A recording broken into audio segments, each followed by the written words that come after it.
Two college radio DJs during the 90s, hosts Keith and Steve, helped expose bands like Nirvana, Pavement, and PJ Harvey. They went to shows, interviewed musicians, and reviewed albums for various designs and papers. They worked security at concerts and once even did a load-in for Fish. Now, they're dads. Whether you want to explore lesser-known music or take a trip down memory lane, tune into the new Dad Rock. Join hosts Keith and Steve as they navigate the ages together, sharing their love of music across various eras and genres. Always well-intentioned, often well-informed, seldom boring, the new Dad Rock will expand your mind. Welcome, yes indeed, to the new Dad Rock, where we talk about dad. Whatever that means. Well, in this case, it's classic rock that has been a bit overlooked. You know, you're not always hearing it on the classic rock station or your neighbor's boombox or the Camaro blasting down the street. See, It's another band that's a bit off the beaten path, and it still sounds fresh despite being of vintage class. So based on my father, you're saying it's not Creedence Clearwater Revival, but I mean they're great.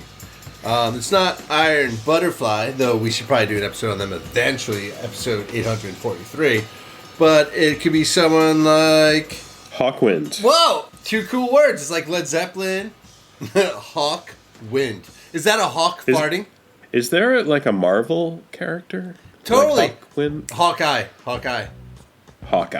Hawkeye Pierce. Oh my god, from MASH. I was just talking about that today, dude. We were talking about how that was the most watched TV episode ever, the finale episode in 1981 or something.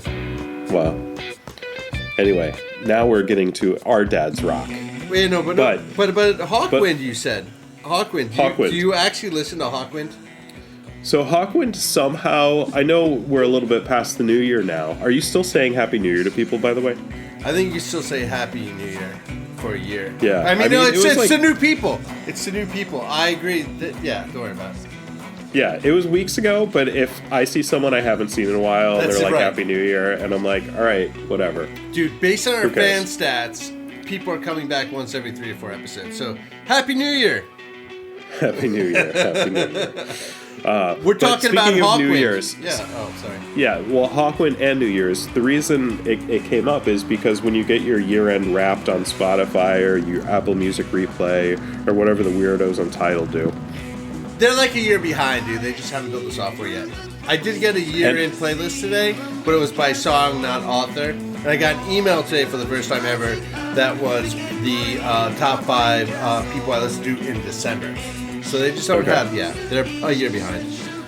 Yeah, so my number 4 band of 2021 that I spent the most time listening to was Hawkwind. What? How is that even possible? Did you fall asleep for 2 days? I think it's possible because, one, their most famous album, or the one I listened to the most, it's their live album, Space Ritual. Oh, yeah. I think that's 73. I could be wrong. That's amazing, dude. The year I was born. Space Ritual. So it's a live album. Space Ritual or In Search of Space? 72, dude. In Search of Space. Recorded in 72, comes out in 73. Right, Space Ritual is the live album, In Search of Space. It's a double live album, dude. Yeah, so I listened to that album a lot. Why? I mean, sorry, when?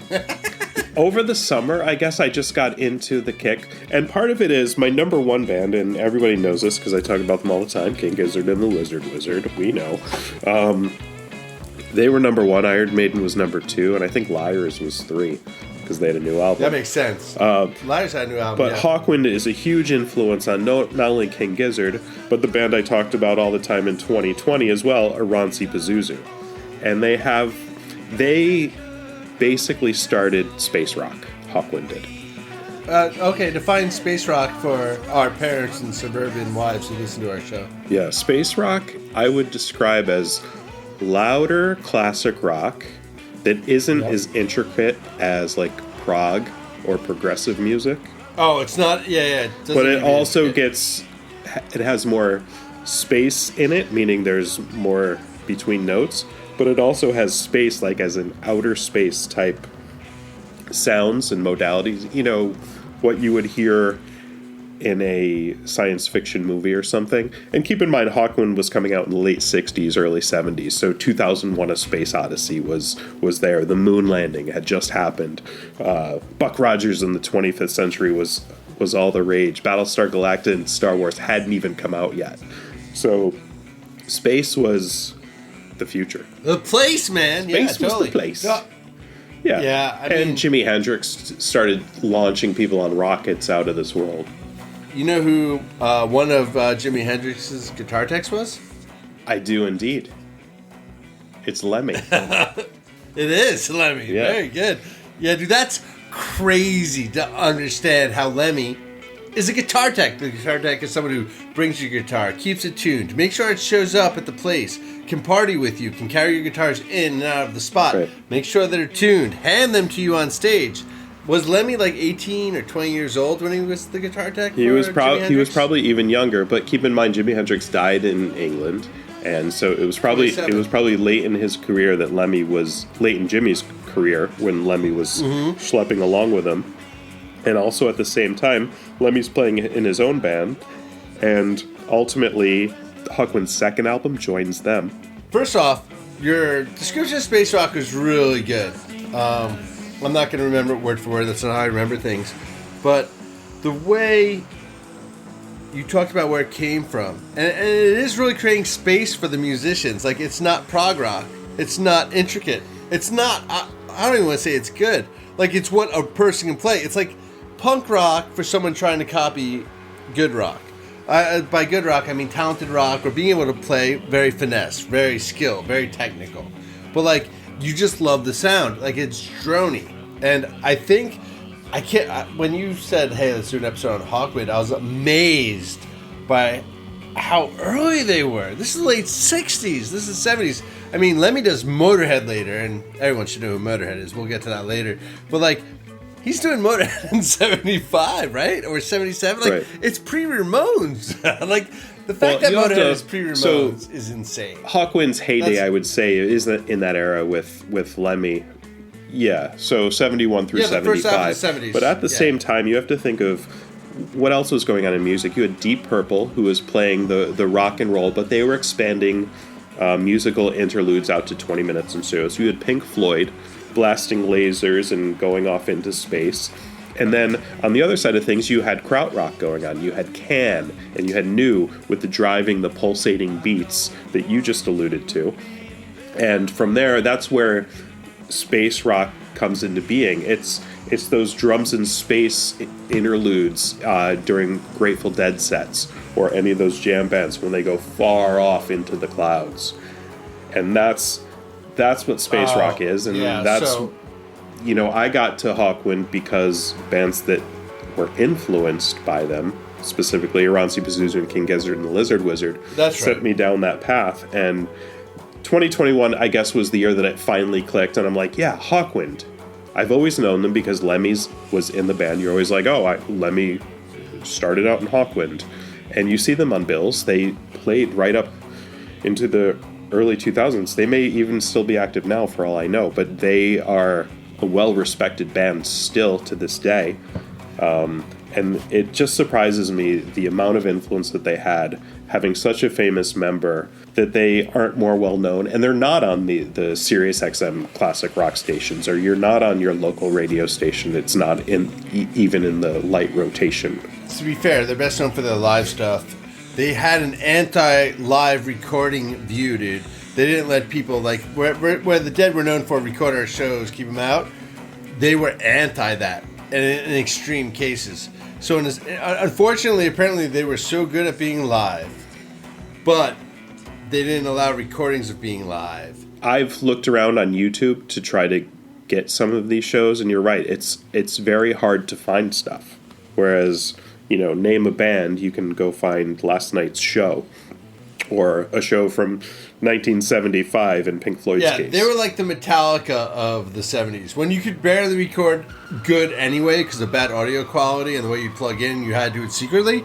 Like, Metallica did it later and they went free sharing. But, like, it works out for the band eventually if you're huge. I agree, it doesn't work out for the small person. But for the huge band... Yeah, unfortunately, a lot of people aren't buying Space Ritual. No one's I mean, buying. Oh yeah. No one's buying Space Ritual, dude. That's why you tour, because you make most of your money from Right. touring. But that album came out in the early 70s, and it doesn't have a life. Hit the moment. I guess they don't really have songs that you can sing along to. The songs are long. Yeah.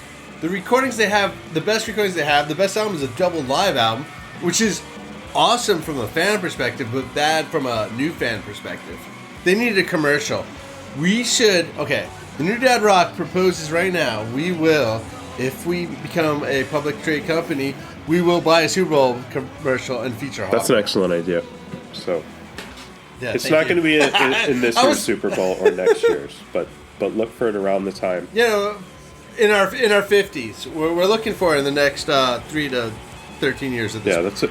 Not bad. It's a good idea. So, I mean, their most probably well-known song is Silver Machine, which ironically, Lemmy is the singer and bassist of Motorhead, but he was not the singer of Hawkwind. He was the bassist. Yeah. He did sing on one song called Silver Machine, which They it love does that have the song, prototypical Motorhead sound, so Motorhead. Motorhead fans are drawn to that. It didn't really help boost Hawkwind's visibility, though.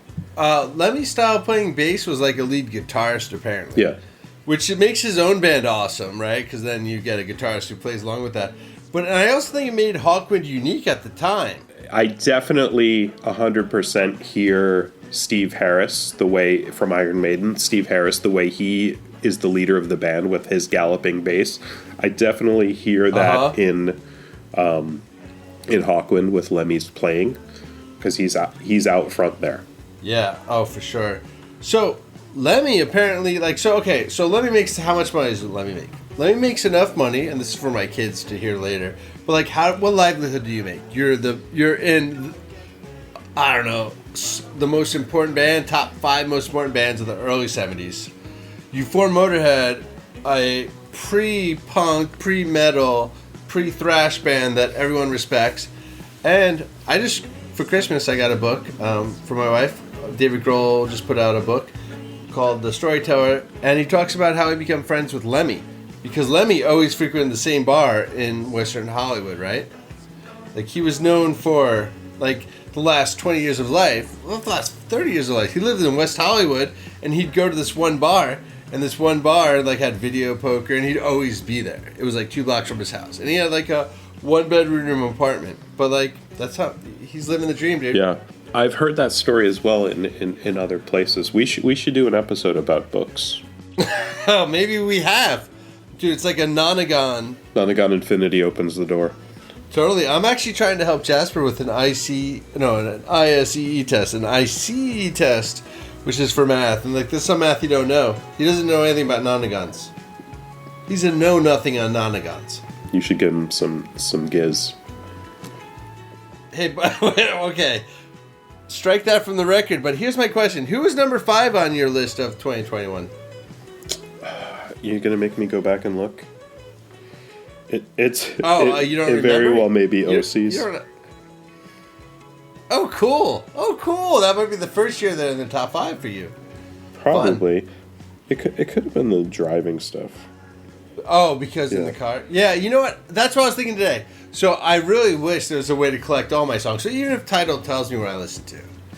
I listen to Sirius Country Radio, New Country. I think it's... Yeah, it was the 56, OCs. 55. Cool, very cool. You see, your list is way cooler than mine. I don't have a yearly list, but let me tell you my December list, because I do have it's not yearly by artist, it's yearly by song, which is really embarrassing. Okay, actually, here's top 10 very quickly. Just snicker or laugh or clap or applaud, whatever you think. Lonely by Justin Bieber and Benny Blanco. Holy by Justin Bieber and Chance the Rapper. Real Shit by G Swirled and Benny Blanco. So the top 3 are 3 different musicians who are intertwined. I Hope by Gabby Barnett, who's a country musician. I Think I'm Okay by Machine Gun Kelly with a Youngblood featuring. Give It To Me Straight by Tenille Arts. Starcrossed by Casey Musgraves, which is the song we talked about. Breakup Song by Kid G, who I've been talking about him. And then Without You by Kid Carol, the Kid Carell, Kid Karori, and Miley Cyrus. And at 10, 11, and 12 might be We Are Between by Modest Mouse, Holding On by Indior, and Okay Okay by Kanye West. Okay, let's close this out. So listen, I gotta ask my dad about Hawkwind, because I don't remember listening to them in the car with our 8-tracks. I remember listening to them on the radio, but I'm not sure they had radio play, and I'm not sure they had 8-tracks. I bet they had 8-tracks, but I think you're right. I think they were eschewed. I think they were the underground from that era, and we're only hearing about them now because bands like the Velvet Underground that are much more, their mythology grows over the years. I think Hawkwind's mythology has grown over the years to some extent, partially in retrospect due to the affiliation with Lemmy and Motorhead. So at the time when they were current, I don't think they were part of the zeitgeist of that time. But they influenced a lot of bands. We talked about some earlier, but Ministry, Black Flag. Yeah, that's Mammoth, dude. John Dwyer, I'm sure, must love Hawkwind based on... Oh, for sure. You're saying a lot of things about how they must have influenced people, and you wouldn't even know because there was no internet. Like, okay, so the difference between me and my kids is amazing, but now I'm thinking backwards. What about the difference between my dad and me? Right? Like, they had no MTV, and I didn't have MTV. I was 7 when MTV came out, but they had no... I don't know, CDs. I'm not sure they had cassette tapes. They had magazines that were written 3 months before they hit the press, and you had tours going around the world. Dude, and we had magazines. Hell, movies didn't even come out on the same weekend across the country back then. Right, because they have to literally be like Pony Express to cross the country. It's not a Pony Express, but yes, your point is well taken. Like, yeah, logistics was much harder back then. You're right. That's why I've been watching a lot of Beatles stuff lately. Have you been watching Beatles stuff? I think I finished the whole first one, and I have to tell you, I thought about 15 minutes of it was interesting. Yeah, that's fair. Of the 2 hours and 36 minutes it was. I agree. I was flying back 6 hours from Hawaii, and I didn't watch 2 hours. It would have made your flight seem longer, But I did finally finish it.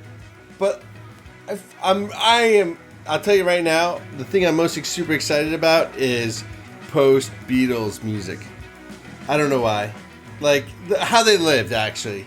Like, they had a decade before John was dead, and George had some crazy things. He got like, his house got robbed and he got stabbed. That's crazy. Ringo and Paul show live. That's fucking awesome. Maybe they'll be on the New Dead Rock one day. Maybe. I doubt it. I do doubt it. Dude, think big, man. It's a new year. I think for the new year.